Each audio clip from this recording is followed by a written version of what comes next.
Hi, I'm Steve at BlackDadTalk.com, and I do this here because you have to fight for your life.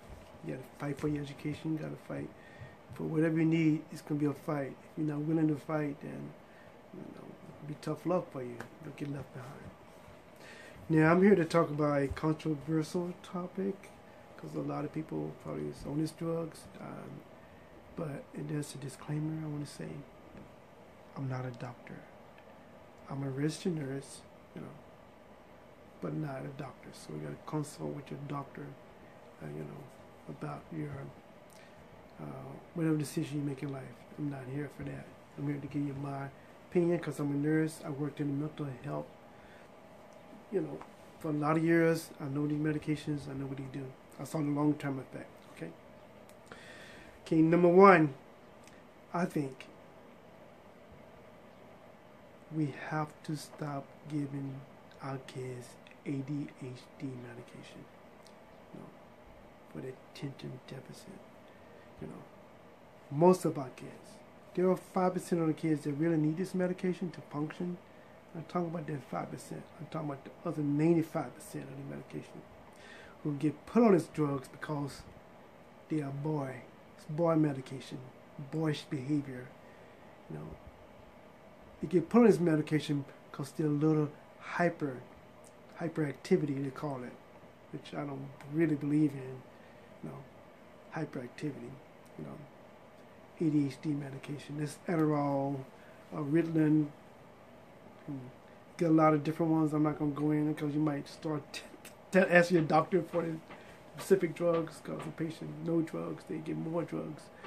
But the reason why, as a black community, we have to stop giving our kids these drugs because it creates dependency. You don't get off these drugs, You don't get off your drugs, I mean, doctors, lawyers, all people, walks of life, they take these medications, If you're a lawyer, if you run out of this medication, you're gonna lose that case. If you have a court case that day without your medication, you're gonna lose it, and you're gonna call in sick. Something's gonna happen. If you're a surgeon without this medication, might something bad happen. You might kill somebody if you don't have your medication to help you focus. Okay.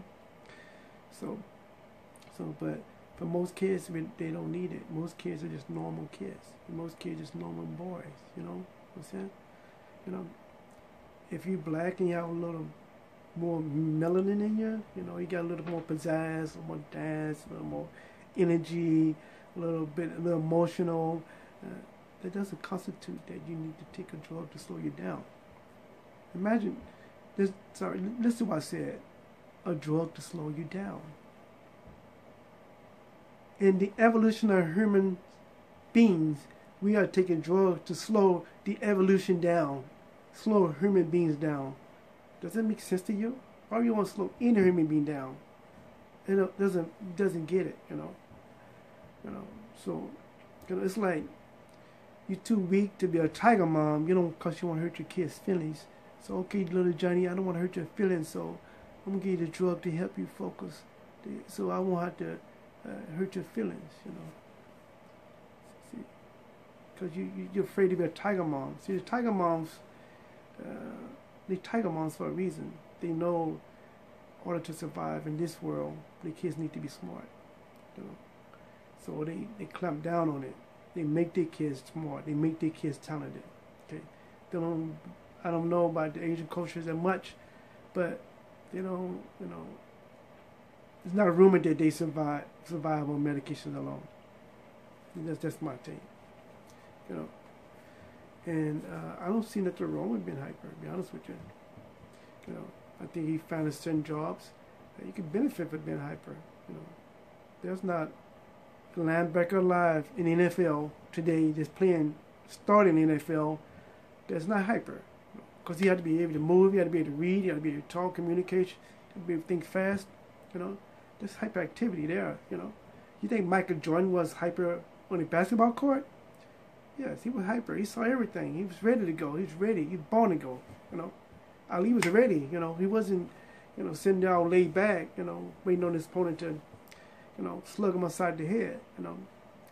So we took in something that was good and made it out to be bad, you know. By giving these kids these drugs.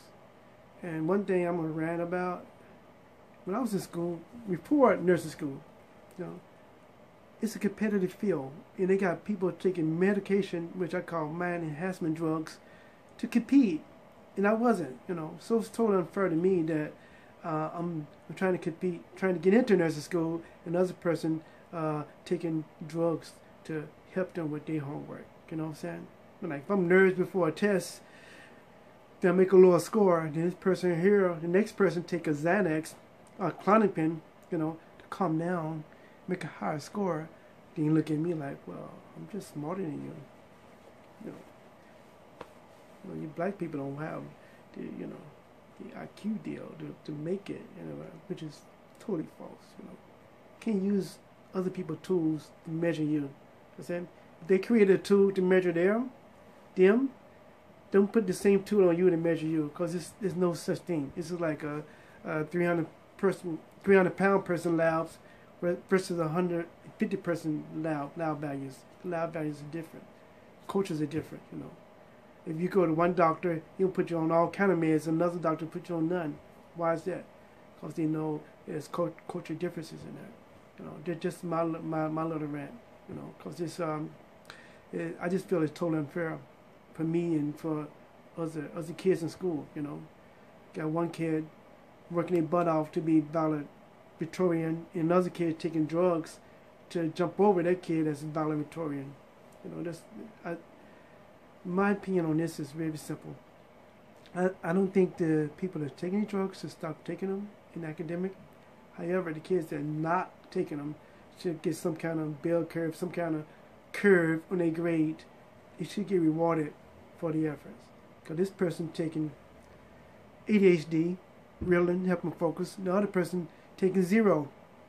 So the person taking 0 is at a disadvantage. That means that the person taking 0 should be rewarded for it. Be rewarded for dealing with life and life struggles, life pressures.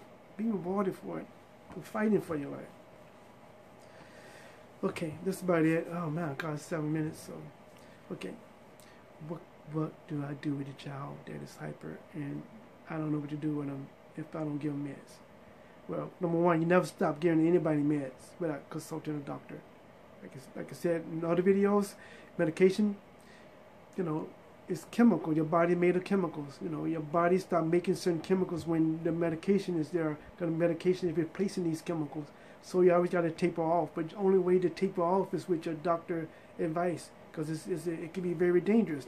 If you're on anxiety meds and you stop taking this anxiety meds, then your body have nothing to protect yourself from anxiety. Then you'll be very suicidal. You'll be, if you're psychotic and you're taking meds to help you with hallucinations, and you stop taking this meds abruptly, as they said, it can make you more psychotic. So I'm not telling nobody to stop taking meds, okay?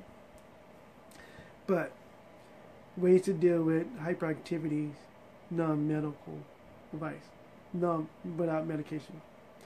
Me, I play sports. My kids do judo, jiu-jitsu, play basketball.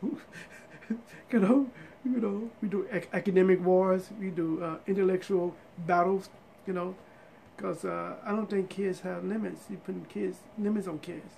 Keep the kids busy, so at night they did their work of being a kid so they can sleep good. Being a kid is supposed to be, they're supposed to have fun and challenging. Kids doesn't know they have disadvantages unless let you tell them. I didn't even know I was raised up in a bad neighborhood until I got an adult. Somebody told me, say, hey Steve, normal people don't live like that.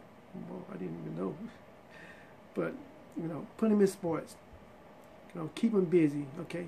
Kids love to help you. If you got a son that's really hyper, make him help you cook. Make him help you clean up. Make him grow some potatoes or carrots or something in the yard, like my kids do. Make them go fishing.